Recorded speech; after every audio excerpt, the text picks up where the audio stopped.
প্রিয় দর্শক বন্ধুগণ নমস্কার। আসিয়াছি নতুন আপডেট নেই। আহুরি 3 দিন ঝড় বর্ষা আশঙ্কা। মাসর শেষ আরকু ভয়ঙ্কর পালা বদল।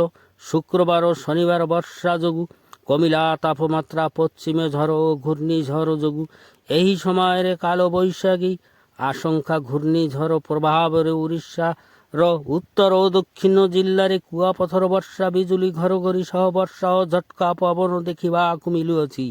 ଆଞ୍ଚଳିକ ପାଣିପାଗ ବିଭାଗରୁ ସୂଚନା ଅନୁସାରେ ମାସର ଶେଷ ଆଡ଼କୁ କୌଣସି ଦିନ ଖାଲି ଯିବ ନାହିଁ। କେଉଁଠି ନା କେଉଁଠି ଝଡ଼ ବର୍ଷା ହେବ। ମଝିରେ 2 ଦିନ ଖାଲି ଥିଲା ମଧ୍ୟ ମେଘୁଆ ପାଗ ଥିଲା, କିନ୍ତୁ ଅପରାହ୍ନ ପରଠାରୁ ଝଡ଼ ବର୍ଷା ଆରମ୍ଭ ହୋଇଯାଏ। ଆହୁରି 4ରୁ 5 ଦିନ ମଧ୍ୟ ଝଡ଼ ବର୍ଷା ହେବାର ଆଶଙ୍କା ରହିଅଛି। କିଛି କିଛି ଓଡ଼ିଶାର ଜିଲ୍ଲାଗୁଡ଼ିକରେ ଉତ୍ତର ଓ ଦକ୍ଷିଣ ଜିଲ୍ଲା ବାସୀ ସାବଧାନ। ଆଜି 23 ମାର୍ଚ୍ଚ, ସପ୍ତାହର ପ୍ରଥମ ଦେଖିବାକୁ ଆଜିର ଦିନ ସାରା କେମିତି ରହିଛି। ପାଗ ଶୁଖିଲା ରହିବ, ମେଘୁଆ ପାଗ ରହିବ ଏବଂ 4ଟି ଜିଲ୍ଲାରେ ଝଡ଼ ଓ ବର୍ଷା ପାଇଁ ଆଲର୍ଟ ଜାରି ହୋଇଅଛି।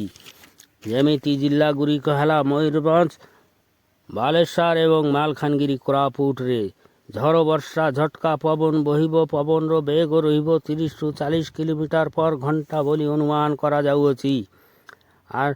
ଆଖପାଖ ଜିଲ୍ଲାରେ ଝଡ଼ ବର୍ଷା ହେବ କି ନାହିଁ ତାହା ଜାଣିବା ଆଞ୍ଚଳିକ ପାଣିପାଗ ବିଭାଗ କ'ଣ କହୁଅଛି, ଝଡ଼ ବର୍ଷାକୁ ନେଇ କ'ଣ ଲେଟେଷ୍ଟ ଆପଡେଟ୍ ଅଛି ଜଣାଇବା ଏହି ଭିଡ଼ିଓରେ। ଅବଶ୍ୟ ଭିଡ଼ିଓଟିକୁ ଶେଷ ପର୍ଯ୍ୟନ୍ତ ଦେଖିବେ ବୋଲି ଅନୁରୋଧ ରହିଲା ଏବଂ ଆମ ଚ୍ୟାନେଲରେ ଯଦି ନୂତନ ତେବେ ଚ୍ୟାନେଲଟିକୁ ସବସ୍କ୍ରାଇବ୍ କରିବେ ଏବଂ ପାଖରେ ଥିବା ବେଲ୍ ଆଇକନ୍ଟିକୁ ବଜାଇବେ ବୋଲି ଅନୁରୋଧ। ଆପଣ କେଉଁ ଜିଲ୍ଲାରୁ ଦେଖୁଛନ୍ତି କମେଣ୍ଟ ବକ୍ସରେ ଜଣାଇବେ ବୋଲି ମଧ୍ୟ ଅନୁରୋଧ ଏବଂ ଆପଣଙ୍କ ଜିଲ୍ଲାରେ କେମିତି ପରିସ୍ଥିତି, ପାଣିପାଗ ପରିସ୍ଥିତି ରହିଛି ସେ ବିଷୟରେ କମେଣ୍ଟ ବକ୍ସରେ ଜଣାଇବେ ବୋଲି ମଧ୍ୟ ଅନୁରୋଧ। ଏବେ ଦେଖିବା ସମ୍ପୂର୍ଣ୍ଣ ଖବର। ଆଜି ଦିନ ସାରା ପାଗ ଶୁଖିଲା ରହିବ, ମେଘୁଆ ପାଗ ରହିବ। କିଛି କିଛି ଜିଲ୍ଲାରେ ବର୍ଷା ହେବାର ସମ୍ଭାବନା ଅଛି। ସକାଳ ସମୟରେ ଭୁବନେଶ୍ୱର, କାମାକ୍ଷାନଗର, ବାଲେଶ୍ୱର, ମୟୂରଭଞ୍ଜ, ରାଉରକେଲା, ପୁରୀ, ପାରାଦୀପ, ଭଦ୍ରକ, ଜାଲେଶ୍ୱର, ଭୁବନ, ଭବାନୀପାଟଣା, ରାୟଗଡ଼, ବଲାଙ୍ଗୀର, ସମ୍ବଲପୁରଠାରେ ମେଘୁଆ ପାଗ ରହିଥିଲା ସକାଳ ସମୟରେ ଏବଂ ପରବର୍ତ୍ତୀ ସମୟରେ ଆକାଶ ପରିଷ୍କାର ହୋଇଯିବ ବୋଲି ଅନୁମାନ କରାଯାଉଛି। ଦିନର ତାପମାତ୍ରା ସର୍ବାଧିକ ପାରଳାଖେମୁଣ୍ଡିଠାରେ ରେକର୍ଡ ହୋଇଥିଲା 36 ଡିଗ୍ରୀ ଏବଂ ସର୍ବନିମ୍ନ ରେକର୍ଡ ହୋଇଛି 16.4 ଡିଗ୍ରୀ ଝାରସୁଗୁଡ଼ା ଜିଲ୍ଲାଠାରେ। ଦର୍ଶକ ବନ୍ଧୁ, ଆଜି ଗୋଟିଏ କି ଦୁଇଟି ସ୍ଥାନରେ ଜିଲ୍ଲାରେ ଝଡ଼ ବର୍ଷା, ବିଜୁଳି ଘଡ଼ଘଡ଼ି ସହ ଝଟକା ପବନ ବହିବ।